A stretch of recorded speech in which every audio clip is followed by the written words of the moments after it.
Hello everyone, welcome back to my channel. I would like to review documentary, The Rise of OnlyFans. So this documentary just takes us through when OnlyFans was created and some of the challenges that I went through. OnlyFans was created by Tim Stokely. It just takes us from the challenges that Tim Stokely had before he came up with this idea for OnlyFans, and then we get to see that the reason why Tim had created OnlyFans was for content creators to have a platform where they can interact with their fans personally, right? So that's why it was actually called OnlyFans, so that it's just fan to creator alone without any middleman. But somehow, as time went by, it just happened to attract people in the porn industry. That was not actually the initial plan, because from the way it was told, we see that the first set of people that got on OnlyFans were musicians who wanted to have a one-on-one relationship with their fans. But as time went on, the platform just sort of attracted people in the porn industry. So the year 2021 came and we had that worldwide lockdown, right? So people were not going to their jobs, people were not working, and because there was no work, there was no payment, and people were already strapped for cash.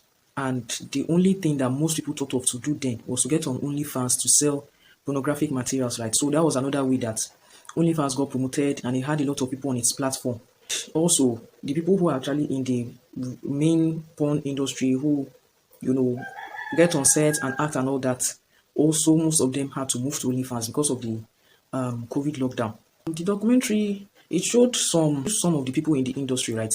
And they got to talking about OnlyFans, how they came across it. Some people were, told about it. Some people saw the adverts and the different ways that they're able to get into it, right? The stars also mentioned some of the challenges that they faced. Like one particular star had actually talked about how, because she wanted to make something different, right? She decided to do this raffle draw, and she got people to buy tickets for a raffle draw, and she said the prize was the winner will actually get to smash her in real life. So someone won and she smashed the person, but it got some of the other men who had bought the tickets and didn't win. It got them angry, got them furious, right? They decided to report her account and she was banned from the account for like a year. Those were some of the challenges, right? And then, I like this question because I really liked, what I loved the most about this documentary was the personal questions they were asking the stars. So they asked them about the challenge they face being in the industry, and the male performer, right?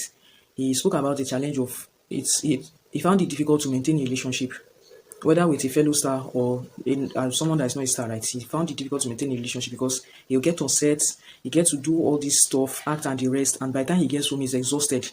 So it kind of like the exhaustion made him to just like stop communicating, just short that he stops communicating with whoever is dating at that time. So that was the challenge. Then he also talked about when he got a job as a lecturer in a high institution and the way everyone was just reacting to him because they knew that that was what he does. They kind of like decided to judge him and keep away from him. So those are some of the challenges. The female stars talked about how some of them have been disowned by their family, so they get to live alone. And some of them talk about harsh comments from people, like people who watch their content, watch their films, their videos, and say how to give harsh comments. So they talked about these challenges and how they cope with it and all. So I'll say I like the documentary. It's just there at least. I like the fact that the stars were given an opportunity to talk about their experiences. But the thing is that in this case, because the documentary is on just OnlyFans, right? So the whole thing was just centered around OnlyFans. So if you want to watch it, you shouldn't be expecting that it show action. There's no action in this documentary. It's just interview kind of session. So some of the fans as well, or someone that is a fan, was also interviewed, and how the fan had come to find out about OnlyFans and what he liked and the kind of content creators he patronized and all that stuff. So it's just interview type. It doesn't have any action and doesn't show anything outside of OnlyFans. So that's about the documentary. So it's an okay documentary anyway, and I'd recommend that you watch it as well. So that's the end of this review. See you in the next one. Bye.